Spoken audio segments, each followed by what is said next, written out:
Sebelum nonton video ini, jangan lupa like, komen, subscribe, dan tekan tombol lonceng, agar kalian tahu video baru dari kami. Enjoy! Assalamualaikum warahmatullahi wabarakatuh. Anak-anakku semuanya, sekarang sudah duduk di kelas 8 ya. Oke, untuk kelas 8 ini kita akan belajar dalam pelajaran bahasa Indonesia.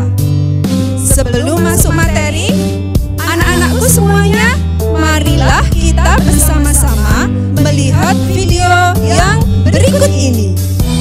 Pelaksanaan new normal di tengah masih tingginya angka kasus COVID-19 di Indonesia mendapat sorotan dari Sekretaris Umum PP Muhammadiyah Abdul Muti.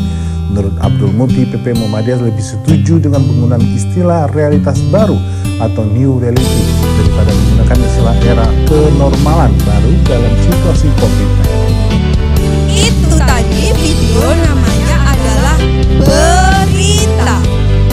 Jadi anak-anak semuanya, hari ini kita akan belajar bersama mengenai teks berita. Pengertian mengenai teks berita adalah semua cerita atau keterangan tentang peristiwa terbaru dan penting untuk disampaikan kepada masyarakat. Itu adalah pengertian berita. Oke, kalau sudah mengetahui pengertian berita, berikutnya adalah mengenai syarat berita. Lalu informasi yang bagaimana yang bisa disebut sebagai berita? Ada 4 syarat.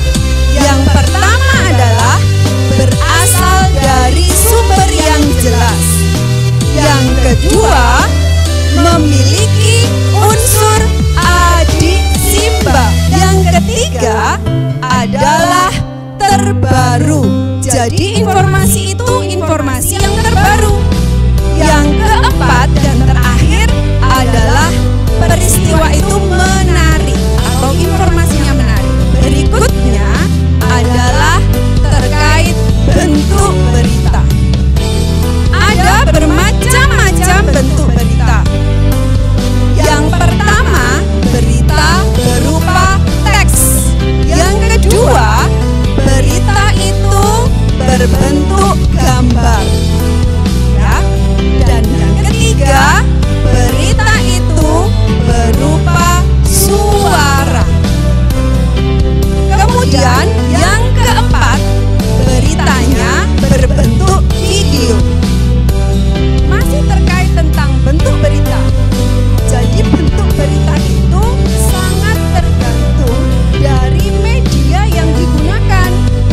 Jika medianya menggunakan media cetak, maka beritanya menggunakan bentuk apa?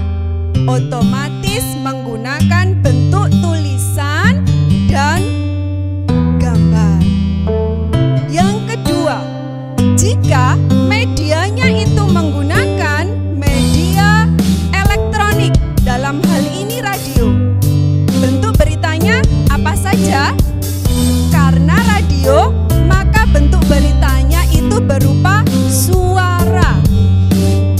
Yang ketiga, media elektronik, tapi kali ini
lingkup lokal, misalkan di layar itu kelihatan ya, berita tentang ditemukannya vaksin corona di Surabaya atau tepatnya di Universitas Airlangga. Itu bersifat lokal karena hanya di sekitar Surabaya dan Jawa Timur. Yang kedua, di tingkat regional. Ini contohnya Malaysia. Ketika Perdana Menteri Malaysia mengundurkan diri. Nah, regional kenapa? Karena dia termasuk dalam lingkup ASEAN yang dalam hal ini regional. Yang ketiga adalah lingkup internasional, yaitu dalam hal ini dalam contoh beritanya itu merupakan jumlah penderita COVID di Amerika Serikat. Yang berikutnya adalah terkait unsur-unsur berita. Seperti Ustazah Wulan sampaikan tadi di awal, syaratnya berita itu salah satunya adalah memiliki unsur adik simba. Apa itu adik simba? Yang pertama adalah apa, yang kedua di mana, yang ketiga kapan, keempat siapa, kelima mengapa, dan keenam bagaimana. Itu kalau disingkat jadi adik simba. Yang selanjutnya adalah masih tentang struktur berita. Saya akan menampilkan salah satu contoh dari struktur berita. Yang pertama, berita itu disampaikan dalam model piramida terbalik, adik-adik semuanya. Yang pertama, berita pasti ada judul. Judul ini penting karena setiap pembaca itu sebelum membaca isi berita pasti membaca judulnya dulu. Nah, jadi judul berita itu harus menarik, singkat. Kemudian yang kedua adalah kepala berita. Nah, kepala berita ini bagian yang paling penting sekali. Di paragraf kepala berita, adik-adik bisa tahu seluruh isi berita itu dari kepala berita itu tadi. Dan yang ketiga itu namanya tubuh berita. Tubuh berita ini penjelasan terkait informasi atau yang ada di kepala berita. Dan yang terakhir adalah ekor. Ekor ini tambahan. Tidak setiap berita memiliki ekor berita. Nah, sudah ya, paham ya? Jadi itu tadi tentang struktur berita. Dari materi berita ini, Ustazah Wulan harap anak-anakku semuanya paham. Demikian dari Ustazah Wulan. Wabillahi taufik wal hidayah. Wassalamualaikum warahmatullahi wabarakatuh. Pemdalas Sekolah Internasional.